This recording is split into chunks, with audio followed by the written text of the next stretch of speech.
சென்னை கடற்கரை கோடம்பாக்கம் ரயில் பாதை பணி காரணமாக புறநகர் ரயில் சேவை நாளை ரத்து. பயணிகளின் நலன் கருதி தாம்பரம், கிளாம்பாக்கம், பல்லாவரம் பகுதிகளிலிருந்து சிறப்பு பேருந்துகள் இயக்க நடவடிக்கை. ஊடக வெளிச்சத்திற்காக திமுக அரசை தவேக தலைவர் விஜய் குறை கூறுகிறார் என அமைச்சர் KN நேரு விமர்சனம்.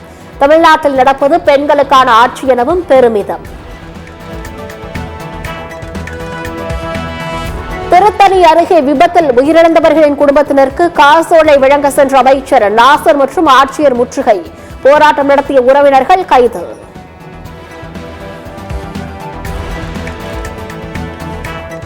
தூத்துக்குடி மாவட்டம் புதுக்கோட்டை அரசு ஆரம்ப சுகாதார நிலையத்தில் சிசுவுடன் பெண் உயிரிழப்பு.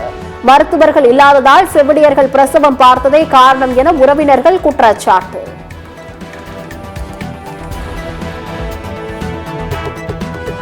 தவேக மகளிர் மற்றும் தோழர்களை கைது செய்ததை வன்மையாக கண்டிப்பதாக எக்ஸ் தளத்தில் விஜய் பதிவு. மக்கள் தங்கள் தேவைகளுக்காக கூட போராடக்கூடாதா என அராஜக போக்குடன் தமிழக அரசு நடந்து கொள்வதாகவும் விமர்சனம். திருமலையில் TTF வாசன் வீடியோ எடுத்த விவகாரம். யூடியூபர் TTF வாசனின் வங்கி கணக்குகள் முடக்கம்.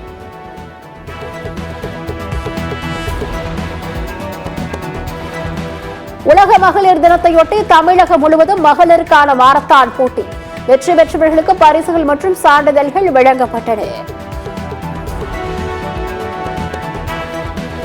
பெண்களை அடிமையாக்க நினைக்கும் எண்ணம் ஒளிந்தால்தான் முன்னேற்றம். திராவிட இயக்கத்தின் நோக்கமே ரத்த பேதம் இல்லை, பாலின பேதம் இல்லை என்பதுதான் என முதலமைச்சர் பேச்சு.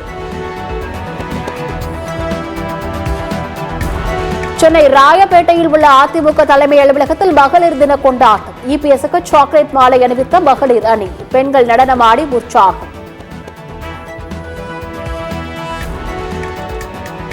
பாஜகவுடன் கூட்டணி அமைக்க தவம் கிடப்பதாக பேசிய அண்ணாமலைக்கு எடப்பாடி பழனிசாமி பதில். அதிமுக என குறிப்பிட்டு அண்ணாமலை பேசவில்லை என விளக்கம்.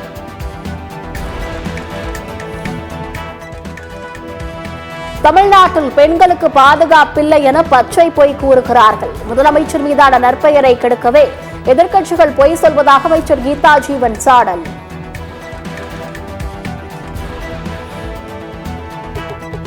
மகளிர் தினத்தையொட்டி முதலமைச்சர் ஸ்டாலின், துணை முதலமைச்சர் உதயநிதி வாழ்த்து. எதிர்க்கட்சித் தலைவர் எடப்பாடி பழனிசாமி, அண்ணாமலை, அன்புமணி, பிரேமலதா உள்ளிட்ட தலைவர்களும் வாழ்த்து.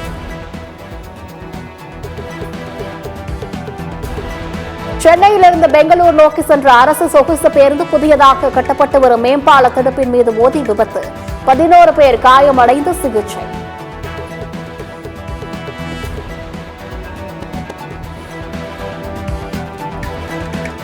வடக்கு அயர்லாந்தில் இந்திய தூதரகத்தின் புதிய கிளை திறந்து வைப்பு. இந்திய வெளியுறவுத்துறை அமைச்சர் ஜெய்சங்கர் திறந்து வைத்தார்.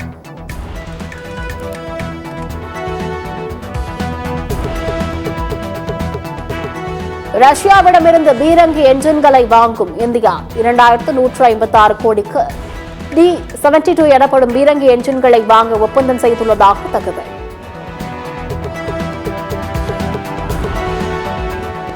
சுனிதா வில்லியம்ஸ் 2 வாரங்களில் பூமிக்கு திரும்புவார். அமெரிக்க அதிபர் டிரம்ப் உறுதி.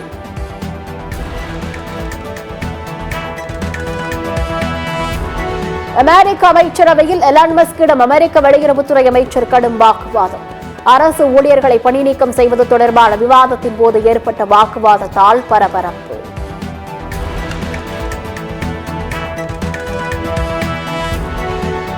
சிரியா பாதுகாப்பு படையினருடன் முன்னாள் அதிபர் அல்-அசாத் ஆதரவாளர்கள் நடத்திய துப்பாக்கி சூடு. 200 பேர் உயிரிழப்பு. படுகாயமடைந்த நபர்களுக்கு மருத்துவமனையில் சிகிச்சை. சாம்பியன்ஸ் டிராபி இறுதிப் போட்டிக்கு ஆயத்தமாகும் அணிகள். துபாயில் இந்தியா, நியூசிலாந்து அணி வீரர்கள் தீவிர பயிற்சி.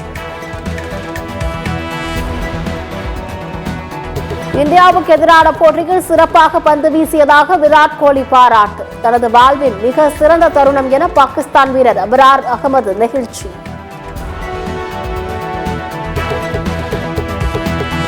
சாம்பியன்ஸ் டிராபியில் சாண்டனின் சிறப்பான கேப்டன்சிக்கு தோனிதான் காரணம்.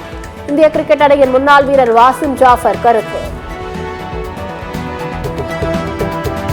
உலகின் சிறந்த கிரிக்கெட் ஆல்ரவுண்டர் ரவீந்திர ஜடேஜா தான். இந்திய அணியின் தலைமை பயிற்சியாளர் கௌதம் கம்பீர் பாராட்டு.